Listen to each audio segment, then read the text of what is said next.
누가복음 21장 25절에서 33절까지 보겠습니다. 또 해와 달과 별들의 표적들이 있겠고 땅에서는 민족들의 고난과 혼란이 있을 것이며 바다와 파도가 울부짖으리라. 두려움으로 인하여 그리고 땅에 임하는 그와 같은 것들을 살펴봄으로 인하여 사람들의 마음이 그들을 혼절하게 하리니 이는 하늘의 권능들이 흔들릴 것이기 때문이라. 그때에 인자가 권능과 큰 영광을 가지고 구름 속에서 오는 것을 그들이 보리라. 이런 것들이 일어나기 시작하거든 그때는 위를 보고 너희 머리를 들지니 이는 너희의 구속이 가까이 다가오기 때문이라 하시더라. 이에 그분께서 그들에게 한 비유를 말씀하시되 무화과 나무와 모든 나무들을 보라. 그것들이 지금 싹을 내면 너희가 보고 이제 여름이 가까이 온 것을 너희 자신 스스로 아느니라. 그러므로 이와 같이 너희가 이런 것들이 일어나는 것을 볼 때에 하나님의 왕국이 가까이 온 것을 너희가 아느니라. 32절 33절이요. 진실로 내가 너희에게 이르노니 이 세대가 지나가기 전에 모든 것이 성취되리라. 하늘과 땅은 없어지겠으나 내 말들은 없어지지 아니하리라. 아멘. 오늘 제가 주님이 오시기 전에 있게 될 일들, 이런 제목으로 말씀을 드리겠습니다. 주님이 오시기 전이면 초림을 얘기하는 겁니까? 재림을 얘기하는 겁니까? 당연히 재림이죠. 초림은 이미 있었죠. 예수님 언제 오셨습니까? 지금부터 2000년 전에 오셨습니다. 그때 오실 때 방법은 어땠습니까? 사람의 몸을 통해서 아기로 태어나셨죠.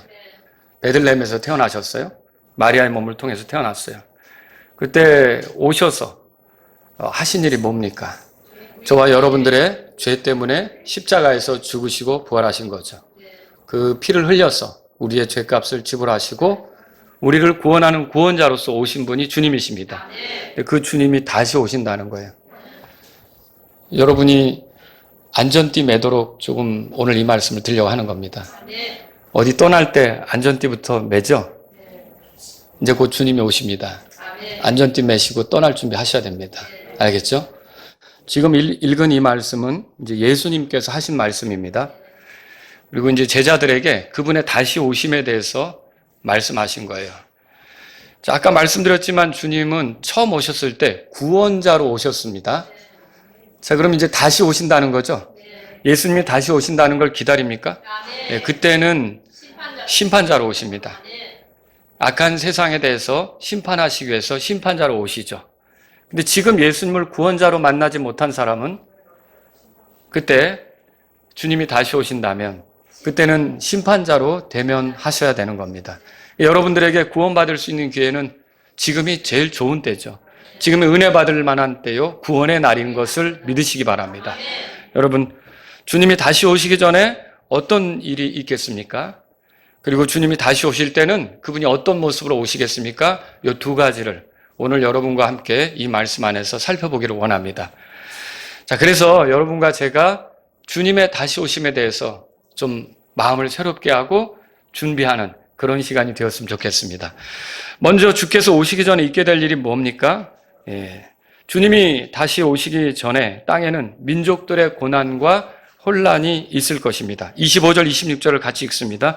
또 해와 달과 별들의 표적들이 있겠고 땅에서는 민족들의 고난과 혼란이 있을 것이며 바다의 파도가 울부짖으리라. 두려움으로 인하여 그리고 땅에 임하는 그와 같은 것들을 살펴봄으로 인하여 사람들의 마음이 그들의 혼절하게 하리니 이는 하늘의 권능들이 흔들릴 것이기 때문이라. 자, 여기 그 25절에 고난 이렇게 써 있습니다. 이 고난이란 말은 디스트레스 그래가지고 고통, 재난, 불행 이것을 의미합니다. 웹스터 사전에 그렇게 되어 있고요. 어떤 재난, 불행한 일 이런 아주 고통스러운 일들이 예수님 오시기 직전에 많이 있을 거란 말입니다. 그리고 여기 혼란이란 말은요. 복잡하게 되는 것, 난처하게 되는 걸 말합니다. 미가서 7장 4절에서는 이 혼란이란 단어가 당황 이렇게 번역되어 있습니다. 그러니까 굉장히 당황할 만한 일이 주님이 오시기 직전에 많이 있게 될 것이다. 여러분이 그렇게 생각하시면 되겠죠. 그때 고난과 혼란이 얼마나 심각한지 예수님은 그것을 가리켜서 마태복음 24장 21절에 보면 따라서 보세요. 큰 환란. 그냥 환란이 아니고 큰 환난 이렇게 말씀하셨어요. 이전에도 없었고 뭐 이후에도 그런 것들이 나타나지 않게 되는 큰 환난이 있겠죠. 여러분 그리스도인으로서 이 세상을 살아가면서 환난을 겪습니까? 예, 순간순간이 환난입니다. 이렇게 말할 수 있어요. 지난 주간도 너무 어려웠습니다. 뭐 이렇게 말할 수도 있고요. 그리스도인의 삶은 어떻게 보면 환난의 연속이죠. 근데 지금 예수님께서 말씀하신 큰 환난은 그것과 구분되는 환난이에요. 그것들은 비교도 안 되는 정말 끔찍하고 엄청나게 당황스러운 그런 환난이다라고 하는 거죠. 근데 예레미야는요, 예레미야서 30장 7절에 보니까 이 예수님이 말씀하신 큰 환난을 뭐라고 표현했느냐? 따라서 보세요. 야곱의 환난의 때. 야곱의 환난의 때 이렇게 표현했어요. 그러면 예레미야는 왜 이렇게 표현했느냐? 이 때가 야곱이라 그러면 이스라엘의 조상이죠. 그러니까 유대인들, 이스라엘인들에게 혹독한 심판의 때가 될 것이다. 그들을 굉장히 고통스럽게 하는 힘든 시기가 될 것이다. 이렇게 이제 말한 거죠. 예레미야는 야곱의 환난의 때 이 말로써. 자, 그러면 이거는 언제 있을 것인가? 다니엘은 요 기간을요, 한 이래라고 표현했어요. 다니엘이 이스라엘을 위해 정해진 시간표를 70일에라고 표현을 했는데 71회 중에 69일에는 이미 지나갔어요. 나머지 한 일회가 남아있거든요. 이 한 일회는 일회가 7이라는 뜻이에요. 그러면 이제 7년이 되겠죠. 앞으로 이 7년 동안 좀 이 세상에 이전에 보지 못했던 그런 일들이 벌어지게 될 것이다. 더 극심하게 벌어질 것이다. 이렇게 생각해 볼 수가 있죠. 다니엘서 9장 27절 한번 찾아보세요. 다니엘서 9장 27절입니다.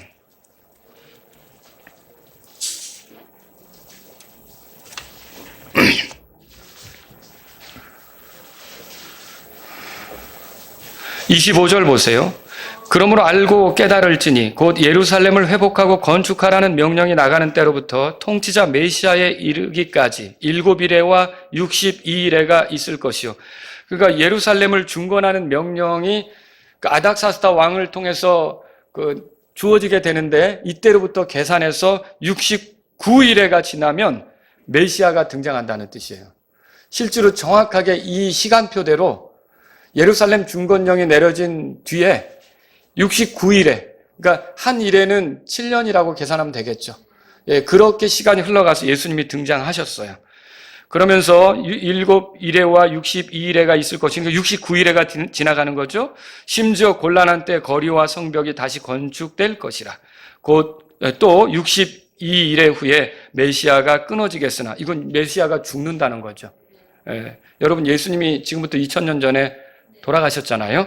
예, 자신을 위한 것이 아니니라. 누구를 위해 죽었어요?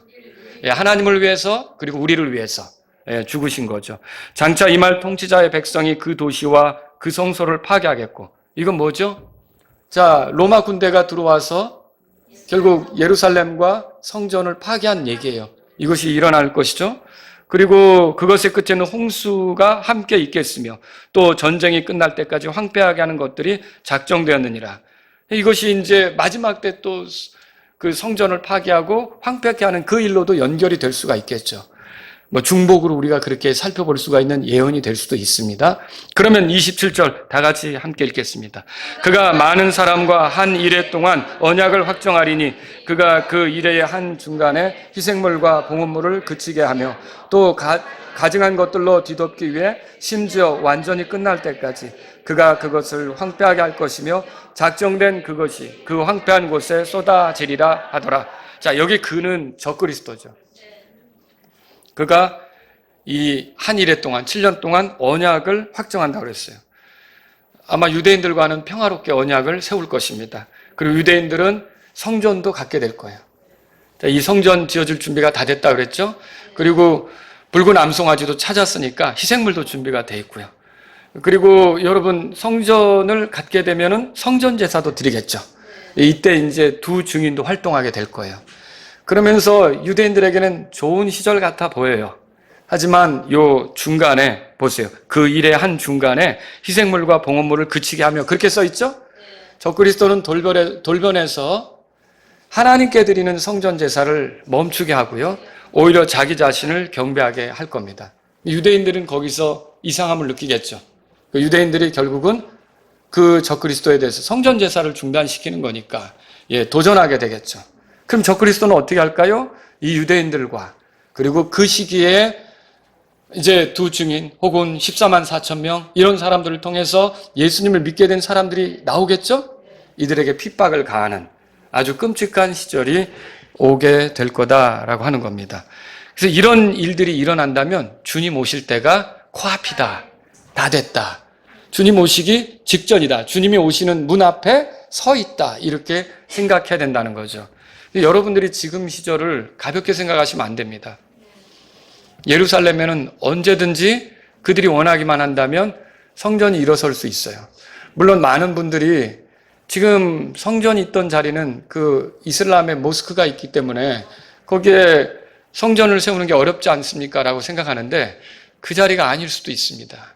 그 아래 기온샘 거기서 이렇게 그 물이 흘러나오는 그곳이 성전 자리일 수 있습니다. 그게 오히려 유대를 지배했던 관할했던 로마인들의 그 본부 있잖아요. 그 영지 이런 그 성벽을 착각하고 있는 것일 수도 있어요. 그래서 예루살렘의 성전은 언제든지 일어날 수 있는 지금 그런 상황이라는 거죠. 주님이 다시 오시기 전에 자연계에는 끔찍한 일이 있을 겁니다. 본문으로 돌아가 보세요. 누가복음 21장 그 26절에 보면 혼절이란 말을 찾으셨습니까? 사람이 낙담하는 거죠. 죽지는 않았지만 거의 죽은 거나 다를 바 없이 되는 것을 말해요. 얼마나 끔찍한 일이 벌어지는지. 그래서 25절에 보면 하늘에 무슨 일이 일어났느냐? 해와 달과 별들의 표적이 있을 거라고 그렇게 말했어요. 그리고 26절에는요. 하늘의 권능들이 흔들린다. 그렇게 돼 있어요. 자, 이게 궤도를 이탈하는 행성이 생기는 것일지 우리는 잘 몰라요. 자, 잘 돌던 어떤 별들이 자기 자리를 이탈해서 다가오는 것일 수도 있고요. 또 여러분 그 어떤 별들이 자리를 움직이는 것이 될지도 모르겠어요. 예수님이 초림하실 때도 별 하나가 특별한 게 나타났던 적이 있죠. 동방의 현자들이 그 별 보고 예수님 찾아왔잖아요. 그런 현상들이 하늘에서 얼마든지 나타날 수가 있다는 것이죠. 또 해와 달과 별들이 있는데 해와 달이 어두워진다고 돼 있어요. 그렇게 써 있죠. 이제 그게 어디 있냐면요. 마태복음 24장 29절에 써 있어요. 그리고 별들이 땅에 떨어진다. 마태복음 24장으로 가보세요. 마태복음 24장.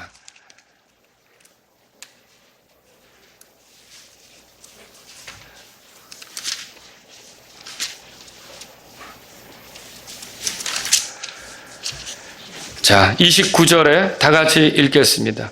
그 날들의 환난 후에 즉시 해가 어두워지고 달이 빛을 내지 못하며 별들이 하늘에서 떨어지고 하늘들의 권능들이 흔들릴 것이라 그렇게 돼 있어요. 그러니까 별들이 떨어지는 일이 있을 거라는 거죠. 이 별들이 떨어진다고 표현했지만 어떻게 보면 이 땅하고 충돌하는 현상이죠. 그런 것이 있을 수가 있겠고요.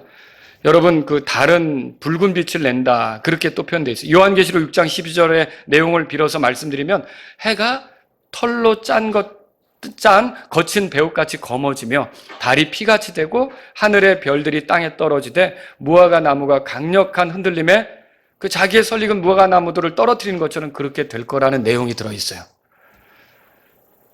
여러분 블러드문 들어보셨죠? 달빛이 원래 누렇잖아요. 근데 달빛이 붉게 되는 거죠. 그런 현상들이 나타날 거라는 거예요.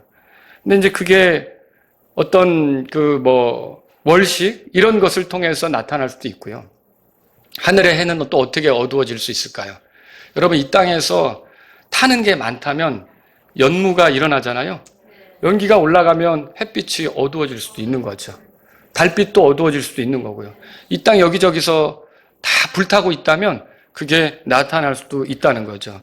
요한계시록 8장 10절에는 이렇게 써 있어요. 환란 시절 해의 3분의 1, 달의 3분의 1, 별들의 3분의 1이 타격을 받아 그것들의 3분의 1이 어두워질 것이다. 그렇게 말한 거예요. 바로 이런 그 해, 달, 별빛이 어두워지는 현상들이 나타날 거다. 그렇게 성경이 말하고 있는 거죠.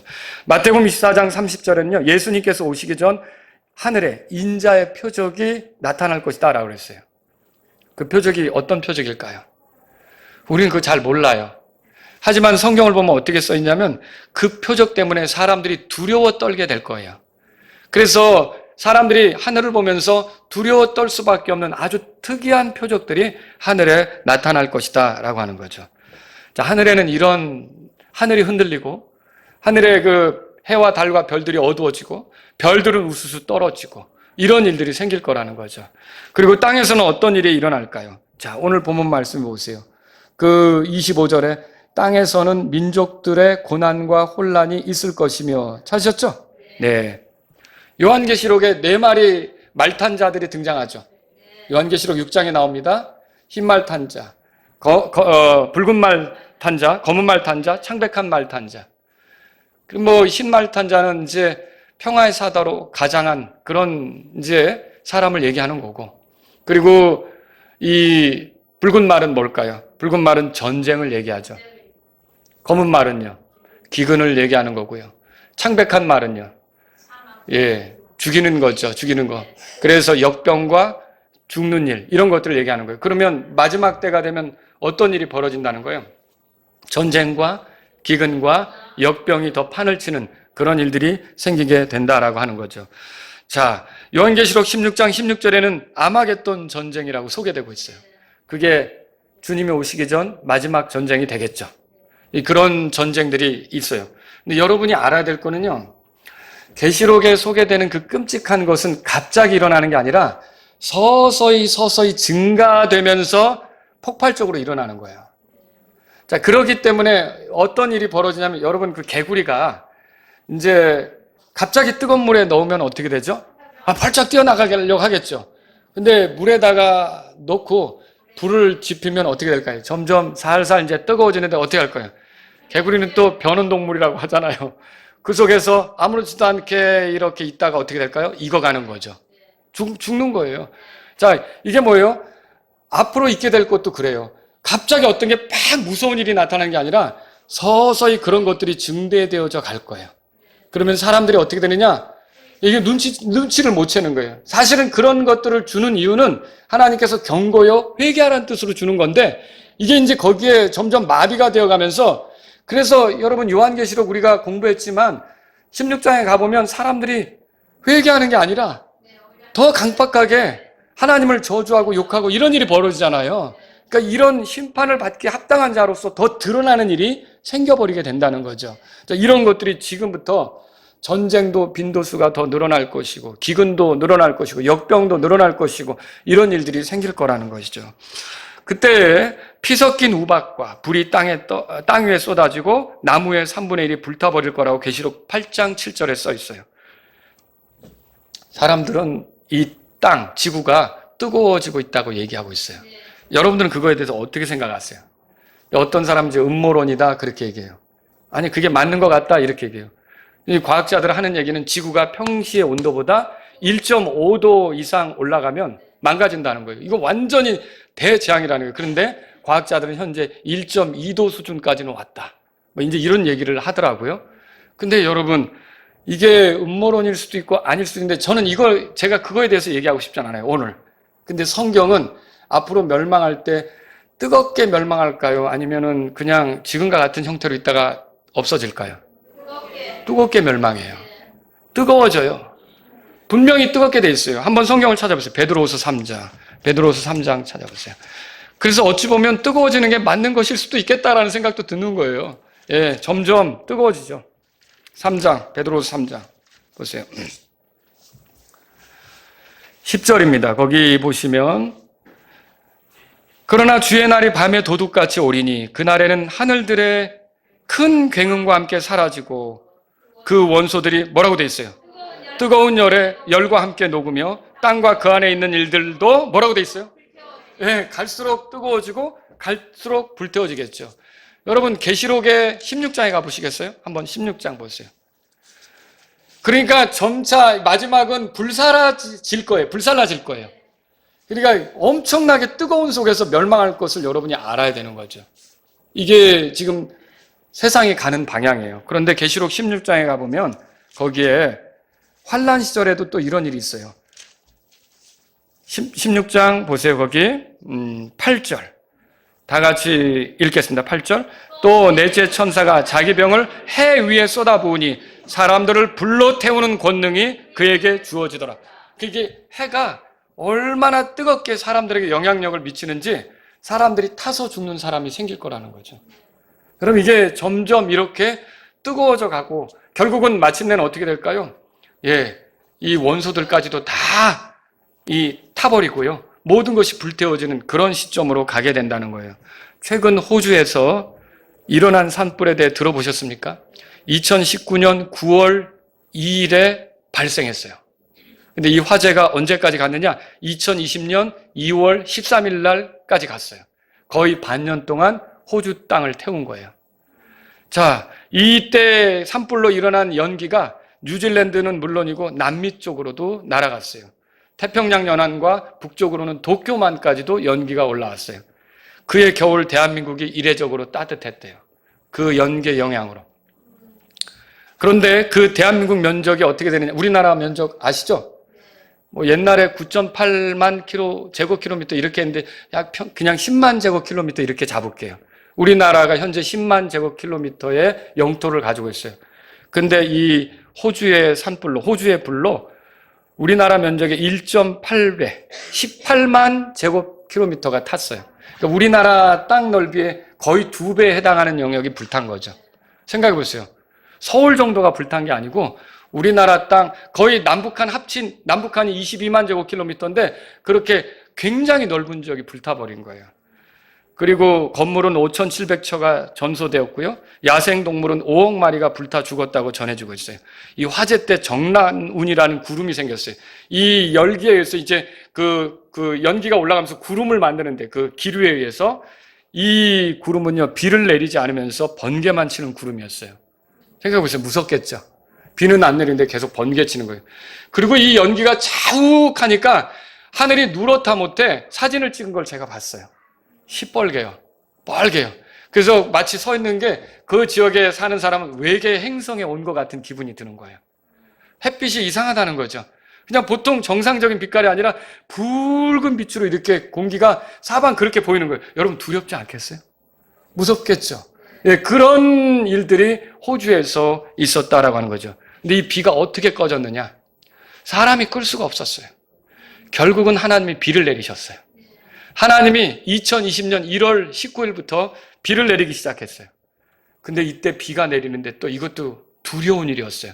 왜냐하면 호주 남부에 비가 내리기 시작했는데 이때 골프공만한 우박과 함께 비가 내리기 시작했어요.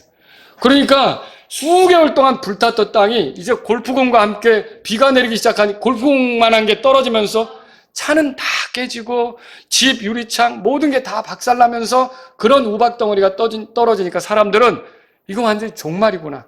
얼마나 두려워 떨었겠어요. 그런 것들이 19일부터 내리기 시작해서 그래서 며칠 가니까 2월 13일 정도 가서 이 불이 마침내 이제 꺼지게 되었다라고 하는 거죠. 여러분 이런 일들은 시작에 불과하다는 거예요. 환란 시절이 되면 이거보다 더 끔찍한 일들이 여기저기서 일어날 거예요. 우크라이나하고 러시아가 전쟁하는데 경제에 많은 영향을 미치죠. 그렇지 않습니까? 막 여러 가지가 혼란이 온다는 거예요. 그런데 그 환란 시절에 여기저기서 민족들이 치고받고 전쟁을 하면 얼마나 경제적인 쇼크가 올까요? 여러분 이런 것들이 일어날 거라는 거죠. 또 캐나다에서는요. 지난 5월 5일 날, 몇 달 전 5월 5일 날부터 산불이 시작됐어요. 근데 아직까지도 못 잡았어요. 계속 타고 있어요. 우리나라도 소방대원들이 가서 돕겠다고 이제 간 모양이에요. 여러 나라에서 이제 와서 돕고 있죠. 7월 5일 기준이에요. 지금부터 약 열흘 전 기준이에요. 얼만큼 태웠느냐? 8만 8천 제곱킬로미터를 태웠어요. 우리나라가 10만 제곱킬로미터라 그랬죠? 우리나라 땅의 88%에 해당하는 영토를 불에 다 태워버렸어요. 여러분 엄청난 일 아닙니까? 아마 이것도 하나님께서 비를 내셔야 꺼지지 않을까 이런 생각이 드는 거예요. 지금 이런 일들이 일어나고 있어요. 지구온난화라는 것 때문에 전 세계에 이런 일들이 일어나는 거죠. 산불, 폭우, 홍수, 또 중국에는 또 뜻밖에도 토네이도 같은 것이 일어나서 얼마나 많은 집체들을 날려버리고 이런 일이 벌어집니까? 허리케인이 지금 미국에서는요 쌍으로 올라오고 있어요. 하나만 그런 예가 흔치 않다는 거죠. 쌍으로 허리케인이 올라오고 이런 일들도 생기고요. 지진, 해일, 온 땅이 몸살을 앓고 있어요. 여러분 환란 시절 그 일어날 재앙들 중에 제일 마지막을 장식할 재앙이 뭔지 아시죠? 지진이에요. 땅을 흔들어 버리는 엄청난 지진이 요한계시록 16장 17절 18절에 보면 엄청난 지진이 있을 거라는 거죠. 근데 여러분 이런 것들이 지금부터 움직이고 있는 거예요. 서서히. 자, 이 빈도수가 늘어갈수록 여러분들은 정신을 차려야 되는 거죠. 누가 오실 때가 된 거예요? 예수님께서 오실 때가 된 거죠. 대한민국도 지진은 대개 일본에서만 일어난 걸로 알았지 대한민국에서는 지진 안전하다고 생각했잖아요. 그렇지 않습니다. 사람들은 또 지금 백두산이 폭발한다. 아니다. 백두산보다 더 심각한 게 울릉도가 터진다. 울릉도도 화산에 의해서 이렇게 형성된 섬 아닙니까? 예, 이런 지금 얘기들이 나오고 있는 거죠. 여러분과 저는 굉장히 심각한 시절을 살고 있는 것입니다. 이렇게 땅들이 아주 몸살을 앓게 돼요. 바다도 마찬가지예요. 그래서 환란의 때는요, 바다도 만만치 않습니다. 환란의 때 불타는 큰 산과 같은 것이 바다에 던져지고 바다의 3분의 1이 피가 될 거다. 그렇게 써 있어요. 바다에 있는 생명을 가진 피조물들의 3분의 1은 죽고 배들의 3분의 1은 부서질 것이다. 계시록 8장 9절에 써 있어요. 바다가 죽은 사람의 피같이 될 것이다. 이렇게 써 있어요. 모든 살아있는 혼들이 바다에서 죽을 것이다. 바다의 색깔이 원래 푸른색 아닙니까? 그런데 그것이 피처럼 붉게 변하는 그런 일들이 생길 거라는 거죠. 자연에 이런 일들이 일어날 거라는 거예요. 주님 오시기 전에 어떤 일이 일어납니까? 또 오늘 본문으로 돌아오세요. 29절에. 자, 29절부터 31절까지 같이 읽으려고 합니다. 읽겠습니다. 이에 그분께서 그들에게 한 비유를 말씀하시되 무화과 나무와 모든 나무들을 보라. 그것들이 지금 싹을 내면 너희가 보고 이제 여름이 가까이 온 것을 너희 자신 스스로 아느니라. 그러므로 이와 같이 너희가 이런 것들이 일어나는 것을 볼 때 하나님의 왕국이 가까이 온 것을 너희가 아느니라. 여기서 말하는 하나님의 왕국은 뭐 얘기하는 거죠? 이게 마태복음의 하늘의 왕국이라고 얘기한 거예요. 이거는요, 하늘의 하나님께서 이 땅에 세우시는 왕국이에요. 자, 이 왕국의 왕은 누굽니까? 예수님이시죠. 그래서 하늘의 왕국이지만 다른 말로 그리스도의 왕국이라고 할 수도 있겠죠. 자, 그 왕국은 누가 통치합니까? 그리스도가 통치하고 그리스도를 통해서 부활한 사람들이 그분과 함께 다스리게 될 왕국이에요. 그게 이 땅에 이루어지겠죠. 예, 그런데 그 왕국이 지금 가까이 온 것을 너희가 아느니라 그 말이에요. 뭐가 일어나면요, 여기 보면 무화과 나무가 싹을 내면, 근데 여기서 이제 이 무화과 나무뿐만 아니라 모든 나무들을 보라 그렇게 돼 있어요. 29절에. 찾으셨죠? 그러니까 이거는 같이 겸하여 봐야겠죠. 무화과 나무는 뭘까? 여러분, 이건 지금 해석은 두 가지로 가능합니다. 두 가지로. 그 두 가지를 다 소개해 드릴게요. 첫째는 뭐냐면 이거를 민족들에 관한 이야기로 보실 수 있다는 거예요. 왜냐? 이스라엘은 무화과 나무의 비유가 되거든요. 그러면 이스라엘이 회복되는 거를 주의 깊게 보라는 거죠. 근데 이스라엘이 실제로 언제 회복됐죠? 이스라엘은 우리가 지난주에 공부했죠? AD 70년에 예루살렘 성이 무너져 내리면서 로마 군대에 의해서 진압됐고요. AD 135년에 가서 또 로마 군대에 의해서 완전히 흩어져서 그 다음부터 팔레스타인이라는 이름으로 바뀌어버렸고 유대인들은 전 세계로 흩어져 살게 됐잖아요. 근데 이들이 다시 약 1900년의 세월이 흘러간 뒤에 1948년 5월에 이 자기들의 땅으로 돌아와서 나라를 세우지 않았습니까?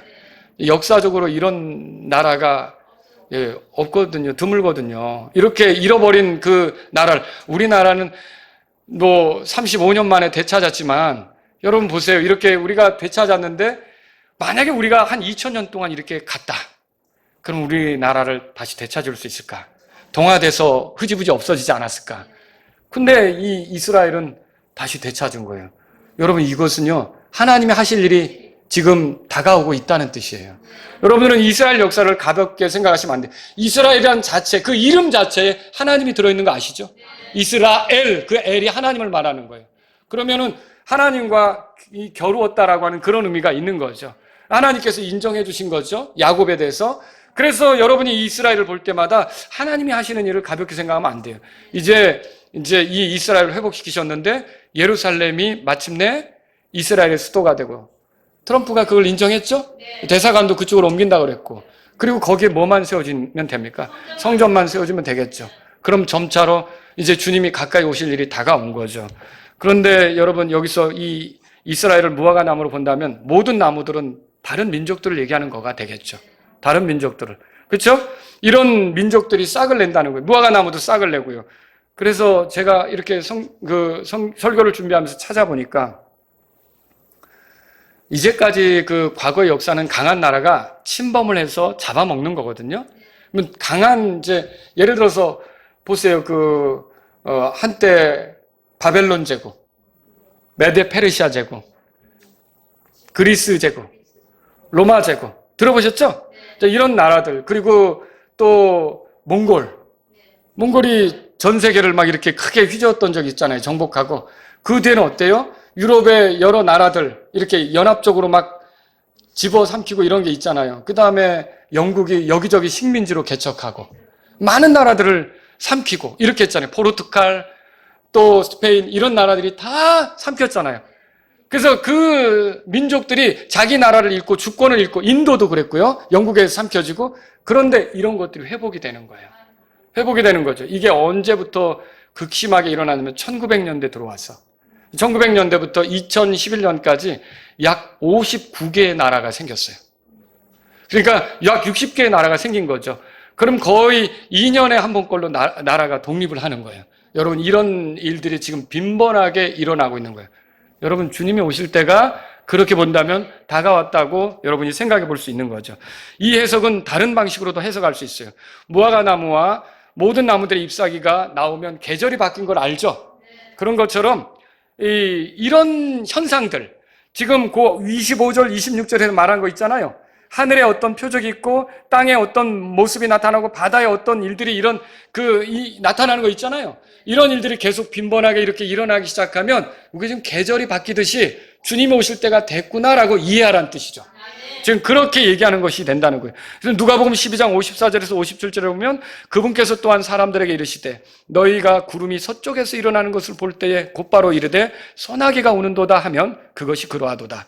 또 너희가 남풍이 부는 것을 볼 때 이르되 더우리라 하면 그것이 그리 되느니라. 너희 위선자들아, 너희가 하늘과 땅의 모습은 분별할 수 있으면서 어찌하여 너희는 이 때를 분별하지 아니하느냐. 참으로 또 너희는 어찌하여 너희 스스로도 무엇이 옳은지 판단하지 아니하느냐.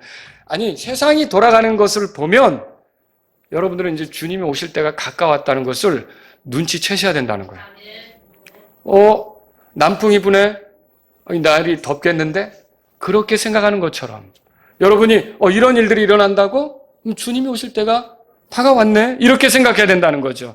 그리고 여기 여러분 서쪽에서 구름이 일어났네? 그럼 소나기가 오겠는데? 이렇게 생각하는 것처럼 이런 현상들이 일어나면 주님이 오실 때가 다 되었다고 여러분은 생각해야 돼요. 그래서 제가 처음 말씀했죠. 안전벨트 매시라고. 이제 떠날 준비하셔야 돼요. 예, 여러분이 떠날 준비하셔야 돼요. 정신 차리고 있으셔야 된다는 거예요. 이제 출발할 수 있어요. 주님이 오시면 우리 갑자기 가는 거예요? 갑자기 갈 수 있어요. 여러분 그렇게 생각하십니까? 이게 주님이 지상으로 오는 때는 대충 감 잡을 수가 있어요. 왜 감 잡을 수가 있을까요? 이게 어느 때인지는 정확히 모르지만 이런 적그리스도가 일어나고 막 이런 것들을 통해서 곧 다가왔구나. 근데 주님이 공중으로 오시는 거는 알아요, 몰라요? 이거 모르는 거예요, 모르는 거예요. 그 뒤에 우리가 떠나가고 나면 언제쯤 주님이 오시겠구나. 이건 알 수 있잖아요. 그렇죠? 그래서 우리가 언제쯤 주님이 취하여 가시는지를 모르니까 주님이 지상에 오는 때도 지금 우리는 모르는 거예요. 모르는 거죠. 그죠? 그러나 우리가 취하여 가기만 하면 그때는 이제 얼마 안 남았구나 진짜. 이거 알겠죠. 근데 중요한 건 이제 저와 여러분들은 환난을 통과합니까? 그건 아니죠. 그리스도께서 우리를 고난 속에서 건지시려고 우리를 위하여 오신다 그랬잖아요. 주님이 오시는 거는요, 성도들과 함께 오는 게 있고 성도들을 위하여 오는 게 있어요. 성도들과 함께 오는 건 지상으로 오는 거예요. 우리를 데리고 오시잖아요.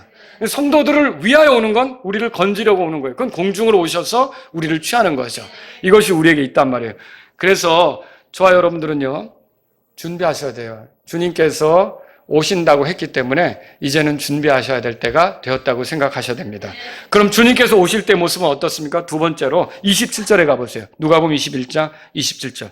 다 같이 읽습니다. 또 그때 인자가 권능과 큰 영광을 가지고 구름 속에서 오는 것을 그들이 보리라. 자, 예수님이 초림하신 뒤에, 우리 죄 때문에 죽으시고 부활하신 뒤에 올라가셨잖아요. 올라가실 때 모습은 어땠습니까? 제자들이 지켜보는 가운데 구름 속으로 올라가셨죠. 이게 사도행전 1장에 나오잖아요. 자, 그때 제자들이 주님 떠나가시는 것을 이렇게 넋놓고 보고 있으니까 흰옷 입은 사람들이 나타나서 얘기했죠. 천사들이죠. 너희들이 지금 보고 있는 그대로 그분께서 오실 것이다. 여러분, 그러니까 그게 재림 예수죠. 다시 오시는 예수님은 그런 식으로 구름들과 함께 오신다는 거예요. 그러니까 이 땅에 대한민국에 판을 치는 재림 예수는 다 가짜죠. 재림 예수는, 초림 예수는 어머니의 태를 통해서 왔지만 재림 예수는 그런 식으로 오시지 않습니다. 재림 예수는 구름 속으로 내려오는 거죠. 아니 정명석이 그렇게 뚝 떨어졌겠어요? 떨어졌다간 뼈 부러졌겠죠. 죽었겠죠. 그렇게 오는 게 아니라는 거죠. 그러나 예수님은 그렇게 오실 것이다. 많은 사람이 보는 가운데 올 거라는 거죠. 지금 이게 성경이 말하는 거예요. 그래서 보라, 그분께서 구름들과 함께 오시느니라. 모든 눈이 그분을 볼 것이요 그분을 찌른 자들도 볼 것이며 땅의 모든 족속들이 그분 때문에 통곡하리라. 참으로 그러하리로다. 아멘. 계시록 1장 7절. 땅에 있는 많은 사람들이 왜 통곡할까요? 믿었어야 할 분을 안 믿었고 심판자로 대면하니까 통곡하죠. 그때 믿었어야 되는데 통곡하죠. 그때 회개가 됩니까? 그때는 심판당해야죠. 통곡하는 거예요. 그러니까 땅의 모든 족속이, 여러분은 예수님이 공중으로 오시면 반갑습니까? 기쁘겠죠. 여러분이 주님과 함께 지상으로 내려오는 거 즐거운 일입니까? 즐거운 일이죠. 주님과 함께 통치하는데. 그런데 우리가 그렇게 올 때 어떤 사람들은 두려워 떨게 되는 거예요. 통곡하는 거예요. 너무 늦었다는 거죠. 진작에 믿었어야 되는데, 진작에 내 마음을 드렸어야 되는데, 내 신앙 고백을 하고 예수님을 받아들였어야 되는데, 그때 통곡하는 일이 있게 될 거다라고 하는 거죠. 예수님의 다시 오시면 모든 눈이 볼 수 있게 그렇게 온다는 거예요. 예수님의 다시 오시면 더디 보여도 반드시 이루어질 일입니까? 네, 그렇습니다. 이게 2000년 전에 요한계시록이 AD 90년 이후로 써졌는데, 요한계시록 21장 가보세요. 요한계시록 21장. 마지막 장이죠. 요한계시록 21장. 자, 7절, 요한계시록, 죄송합니다. 22장입니다. 마지막 장, 22장. 7절 가보세요. 22장. 자, 다 같이 읽겠습니다. 보라, 내가 속히 가노니 이 책의 예언의 말씀들을 지키는 자는 복이 있도다 하시더라. 예, 주님이 지금 하늘에 계시니까 이 근본역 여기서부터는 이제 속히 간다는 말로 바꿔졌어요. 전에는 뭐라 그랬죠? 속히 온다 그랬는데 주님의 입장에서 간다 이렇게 이제 된 거죠. 속히 간다. 또 여기만이 아니에요. 12절 보세요. 다 같이 읽습니다. 보라, 내가 속히 가노니 내가 줄 보상이 내게 있어 각 사람에게 그의 행위가 어떠할지에 따라 주리라 그랬어요. 자, 마지막 20절 다 같이 읽겠습니다. 이것들을 증언하시는 분께서 이르시기를 반드시 내가 속히 가노라 하시니라. 아멘. 주 예수님이여 정녕 그와 같이 오시옵소서. 마라나타가 뭡니까? 예, 주님의 오심을 기다리는 말 아닙니까? 여러분은 이제 마라나타의 신앙을 가지셔야 돼요. 안전벨트 딱 매시고 오십시오. 떠난다면 우리 떠나겠습니다. 이런 자세로 있으셔야 된다는 거죠. 여러분, 주님은 더딘 것처럼 보이지만 오신다는 거예요. 반드시 오셔요. 그럼 왜 이렇게 더디게 오시는 것처럼 보입니까? 베드로가 말했죠. 들어보세요. 주께서는 자신의 약속에 대하여 어떤 사람들이 더디다고 여기는 것 같이 더디지 아니하시고 오직 우리를 향하여 오래 참으사 아무도 멸망하지 않고 모두 회개에 이르기를 원하시느니라. 예, 더 많은 사람이 회개하도록 기회를 주시는 것이지 그분은 반드시 오실 때 오신다는 거죠. 만일 우리가 이런 주님의 뜻을 안다면 그분께서 오시기까지 우리가 해야 될 일은 뭘까요? 주님이 왜 더디 오시는 거예요? 한 사람이라도 구원받도록. 여러분은 주님 오시면 좋겠죠? 주님이 어느 요일에 오실까? 선교사님들끼리 그런 얘기 많이 하시더라고요. 예, 주일날 오실까? 우리는 어느 때든지 오실 수 있다고 생각해요. 그렇죠? 근데 예배 드리다가 갑자기 만날 수도 있다는 생각을 해보게 돼요. 여러분, 우리는 좋죠, 그러면. 그러나 예수님을 알지 못하는 사람은 어때요? 그 순간부터 여러분, 우리가 지금 이 시절에 믿는 것도 쉽지 않았는데 환난 시절에 믿는 것이 쉬울 것 같아요? 더 어렵습니다. 먹고 살기도 어려워지죠. 짐승의 표를 받지 않으면 경제활동도 마비되는 거고, 먹을 것을 어떻게 구해요? 성경 읽어보세요. 그때 기근이 닥치는데 이 조금 밀 한 대를 사는데 어마어마한 돈을 줘야 되는 그런 시기가 온다니까요. 그런데 어떻게 그 속에서 우리가 예수님을 진짜 먹고 살기도 힘든데 예수님을 주목하고 바라보며 믿으려고 하는 그런 일들이 생기겠냐는 거예요. 쉽지가 않습니다. 물론 믿는 사람 나타납니다. 예, 목숨 걸고 믿는 사람 나타납니다. 순교하며 믿는 사람 나타납니다. 그러나 쉽지 않습니다. 그러니까 믿으려고 한다면 여러분 자꾸 기회를 미룰 것이 아니라 지금 믿어야 되죠. 우리 내일 일 알 수 있습니까? 모르잖아요. 지금 예수님을 믿어야 되는 거예요. 지금 예수님 믿으신 분들은 잘한 거고요. 여러분들은 주님이 오시는 게 기다려지는 거죠. 그죠? 예. 자, 32절에 보세요. 누가복음 21장 32절에 이 세대가 지나가기 전에 모든 것이 성취되리라 그렇게 말했어요. 어떤 사람은 한 세대가 70년이라고 합니다. 그래서 예수님이 승천한 이후 40년째 AD 70년에 예루살렘이 멸망했잖아요.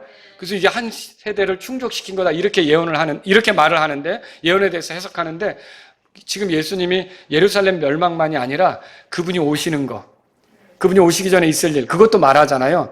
그러면 AD 70년에 그 예루살렘이 멸망한 사건을 얘기하면서 한 세대가 70년이라고 얘기하는 것은 조금 안 맞는 얘기가 될 수 있다는 것이죠. 여러분 그렇게 보지 않기를 바라고요. 여기 창세기를 통해 볼 때 세대라는 말은요, 뭐 아브라함의 세대다, 뭐 읽어보셨죠? 에서의 세대다, 뭐 야곱의 세대, 이게 인류를 얘기하는 것일 수 있어요. 그리고 또 이스라엘 민족을 의미할 수도 있어요. 그러면 뭐예요? 이스라엘 민족이 없어지는 것 같았지만 다시 재건됐죠? 다시 일어났죠? 그러니까 이스라엘 안에서 결국은 이스라엘이 여전히 존재하는 가운데 이 일이 일어날 수 있다. 이렇게 받아들일 수도 있다는 것이죠. 여러분 여기서 말하는 하나님의 왕국은 아까 하늘의 왕국이라고 그랬어요. 주님은 그들의 마음에 당장 이제 제자들의 마음에 가시적인 왕국 기다리기보다 이 제자들이 예수님을 따를 때 어떤 생각을 했냐면 예수님이 곧 왕이 될 거라고 생각했어요. 그럼 우리도 그분과 함께 통치하면 좋겠네. 근데 지금 주님은 그 생각이 아니라 십자가로 가시는 거예요. 자, 다시 오신다는 말은 떠나신다는 의미가 있죠. 내가 먼저 너희를 위해 떠나서 십자가에서 죽고 부활하여서 하늘로 올라간 뒤에 와야 된다 그 소리죠. 주님은 제자들을 준비시키시기에 이 말씀을 하셨다라고 하는 거죠. 자, 누가복음 21장 33절에 가보세요. 33절 다 같이 읽겠습니다.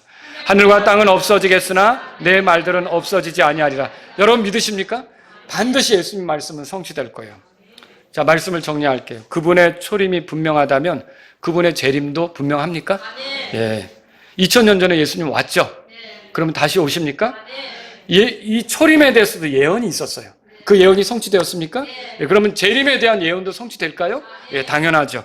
그래서 주께서는 다시 오십니다. 주께서 말씀하신 대로 될 거예요.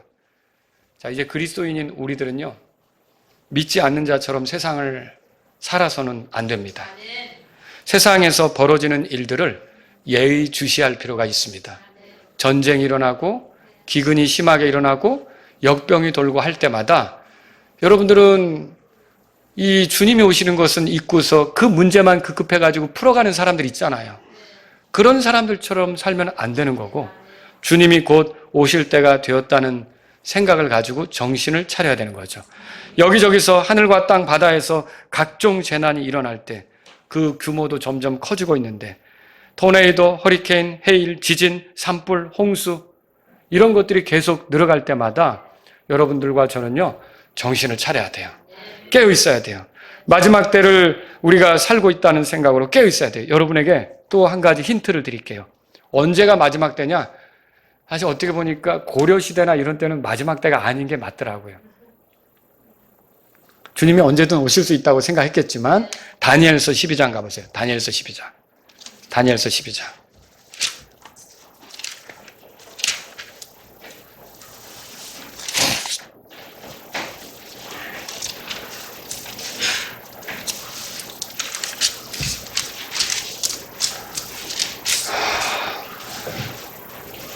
예전에 과거 시험 보기 위해서 부산에서 한양 가려면 얼마나 걸렸을까요? 일주일 내에 안 됐겠죠. 부지런히 한 사람이 이제 그 하루에 걷는 한 시간에 4km를 걷잖아요. 8시간 걸으면 한 30km 정도? 그러면 이제 꽤 오래 가야 서울 부산이 뭐 한 400km 된다, 뭐 300km 된다 그러면 그냥 하루 이틀 가지고 안 되는 거예요. 근데 지금은 어때요? 아침 서울에서 드시고 점심 부산에서 먹고 다시 저녁 서울에서 먹을 수 있습니까? 네, 지금 그런 시절이 됐죠. 아니, 서울뿐만 아니에요. 아침 서울에서 먹고 점심 도쿄에서 먹을 수도 있겠죠. 그죠? 그런 시절이 됐어요. 자, 이거는 옛날 고려시대는 상상할 수도 없는 그런 일이라는 거예요. 그죠? 사람의 움직임이 이렇게 빨라진 거예요. KTX 얼마나 빨리 갑니까? 그죠? 굉장한 속도로 가는 거죠.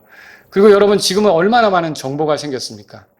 여러분이 뭐든지 궁금하면 다 쳐보잖아요. 그죠? 요즘 주님께 묻는 것보다 네이버에 묻는 게 더 많죠? 그리고 AI한테 묻고 챗 GPT에게 묻고 그렇죠? 아주 열심히 묻고 있어요. 지금 이런 시절을 살고 있어요. 이 정보가 굉장한 시절이에요. AI를 통해서 많은 정보가 축적되고 있고요. 그런 시절을 우리가 살고 있어요. 그런데 다니엘서 보세요. 다니엘서 4절에 그러나 너 다니엘아 끝이 임하는 때까지 그 말씀들을 닫아두고 그 책을 봉인하라. 많은 사람들이 뭐라고 돼 있어요? 마지막이 되면요. 많은 사람들이 이리저리 달릴 거래요. 굉장히 신속하게 움직이게 될 거예요. 아주 바쁜 삶이 될 거고요. 또 지식이 증가한다고 그랬죠. 이게 마지막 때 일어날 일들의 모습이라는 거죠. 여러분은 어때요? 지금 제가 초등학교 시절을 살던 거하고 지금하고도 굉장히 많이 바뀌었더라고요. 세월이 많이 바뀌어서 이게 스마트폰 안에서 다 은행 결제하고 이런 걸 하는 걸 보면서 야, 이게 그 당시에는 제가 초등학교 시절에는 다 도장 파가지고 은행 가야만 찍는 거 아닙니까? 그렇죠? 그래야 되는데 지금은 그런 게 아니잖아요. 이 얼마나 서로 빨리빨리 모든 걸 해나가면서 그래서 예전보다 지금은 은행도 파산할 확률이 높아졌어요. 그리고 왜 그러냐면 옛날엔 돈 찾으려면 사람들이 줄 서서 찾았거든요. 근데 지금은 온라인 뱅킹으로 접속해서 이 은행이 조금 뭔가 문제가 있는 것 같다. 그러면 다 여기저기서 돈을 온라인으로 빼내가는 거예요. 그럼 급속도로 남은 돈이 줄어들게 되겠죠. 이런 시절을 살고 있는 거예요. 여러분이 이런 시절을 볼 때 무슨 생각을 하겠습니까? 28절 보세요. 누가복음 21장 28절. 다 같이 읽겠습니다. 28절. 이런 것들이 일어나기 시작하거든 그때에는 위를 보고 너희 머리를 들지니 이는 너희 구속이 가까이 다가오기 때문이라 하시더라. 자, 여기서 위를 보라 그랬어요. 뭐예요? 땅의 것에 애착을 두지 말고 위의 것들을 생각하라는 거죠. 왜 위를 봅니까? 주님이 땅에서 올라옵니까? 위에서 내려옵니까? 네, 주님 바라보라는 거예요. 주님 기다리라는 거예요. 위를 보라는 건 오시는 주님을 바라보라는 거죠. 여러분 주님에 대한 기다림으로 살아가라 그렇게 말하고 있는 거예요. 그런즉 너희가 그리스도와 함께 일으켜졌으면 위에 있는 것들을 추구하라. 거기에는 그리스도께서 하나님 오른편에 앉아 계시느니라. 너희 애착을 위에 있는 것들에 두고 땅에 있는 것들에 두지 말라. 골로새 3장 1절 2절에 써 있죠. 여러분과 저는 오시는 주님을 기다려 들어가 있어요. 자, 오늘 이 설교를 들으시고 내가 오늘부터 예수님 기다리는 마음으로 살아가겠다. 여러분 설교 잘 들은 거예요. 여기 보니까 28절에 너희 구속이 가까이 다가왔다고 그래 있어요. 이때 말하는 구속은 뭡니까? 이미 우리 구속받지 않았어요? 그분의 피로 구속고 죄들의 용서를 받았다고 에베소 1장 7절에 말했는데 이 구속은 뭡니까? 몸의 구속이죠. 이 몸의 구속은 뭐예요? 우리 몸이 주님처럼 부활의 몸, 영광스러운 몸, 죄로부터 완전히 벗어나 죄와 상관없는 몸. 그래서 완전히 하나님의 소유로서 하나님께 영광 돌리는 그런 몸이 될 때가 가까이 왔다는 거죠. 부활은 언제 일어납니까? 주님이 공중으로 오셔서 우리를 순식간에 취할 때 눈 깜짝할 사이 이거 일어나는 거 아닙니까? 여러분 이것이 우리에게 있는 거예요. 구속이 가까이 왔다 그렇게 알아라 이거예요. 그럼 저와 여러분들은 어떻게 해야 되겠습니까? 단단히 준비하시면서 주님 바라보시면서 기다리시면서 있어야겠죠. 자동차 타면 출발 준비 전 안전벨트 맨다 그랬죠? 어디로 떠나기 전에 지금이 그런 시점이에요. 여러분 이제 주님과 함께 공중으로 올라가기 위해서 안전벨트를 묶어 매야 되는 그런 시점이에요. 영적으로 단단히 마음을 엉뚱한 데 두지 않고 주님 오십시오. 오시면 언제든지 가겠습니다. 그런 마음으로 여러분이 오늘을 살아갈 수 있기를 바랍니다. 최근 이라크로 파병간 미군이 돌아오자마자 제가 그 영상을 보게 됐어요.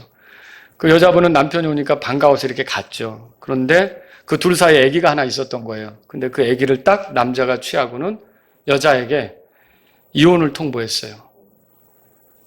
그런데 이 여자는 좀 서운했던 거죠. 근데 왜 그랬냐면 여자가 이렇게 배가 불렀는데 그 뱃속에 있는 아기가 남편의 아기가 아닌 거예요. 그러니까 여자는 변명을 하는 거죠. 나는 너무 힘들었다. 당신이 와서 너무 좋다. 이렇게 하면 안 된다. 그런데 남편은 매정하게 이혼 통보를 해버린 거죠. 여러분 무슨 일이 있었는지 짐작하시겠죠. 여러분 예수님이 다시 오신다면 우리는 그분에게 집중해서 그분을 기다리는 마음이 돼야 된다는 거예요. 주님은 우리에게 이혼 통보는 하지 않습니다. 그러나 그리스도의 심판석이 열릴 거 아닙니까? 그때 부끄럽게 되지 않으려면 우리는 어떻게 하겠어요? 주님을 기다리는 마음으로 오시옵소서. 마라나타. 진짜 우리 이름만 마라나타가 아니라 마라나타의 신앙으로 주님 바라보고 살아야 된다는 거죠. 예수님은 반드시 다시 오십니다. 여러 가지 징조들이 있을 것입니다. 주님은 공중으로 오실 때 우리 모두 부끄럽게 되지 않기를 바랍니다. 세상 애착에 빠져 부끄럽게 되지 않기를 바랍니다. 히브리서 10장 36절에 이는 조금만 있으면 오실 그분께서 오실 것이요 지체하지 아니하실 것이기 때문이라. 여러분 주님이 곧 오신다는 생각으로 깨어있기를 바랍니다. 다 같이 일어서시겠습니다. 오늘 이 말씀을 들으신 여러분 가운데 하나님, 이제 우리 주변에서 일어나는 많은 현상들이 점차 주님이 오실 것에 대해서 예고하고 있습니다. 전에 없던 전쟁과 기근과 역병과 각종 재난들, 이런 것들을 대할 때마다 주님, 우리가 그저 왜 이런 일이 일어나지 하고 힘들어할 게 아니라 주님이 오시는 시간이 다가오고 있다는 사실로 깨어있기를 원합니다. 주님, 제가 깨어있는 신앙생활 하기를 원합니다. 이런 분이 있다면 이 시간 주님 앞에 나아가십시오. 주님, 내가 한눈 팔다가 주님 오실 때 부끄럽게 되지 않기를 원합니다. 주님 오셨을 때 기쁘게 주님을 맞이하는 성도가 되기를 원합니다. 이런 분이 있다면 이 시간 주님 앞에 나아가십시오. 주님, 주님이 오시는 것이 더딘 것이 누군가를 회개에 이르도록 하기 위함이라면 그런 회개를 위해서 제가 복음을 전하는 사람이 되기를 원합니다. 이런 분이 있다면 이 시간 주님 앞에 나아가십시오.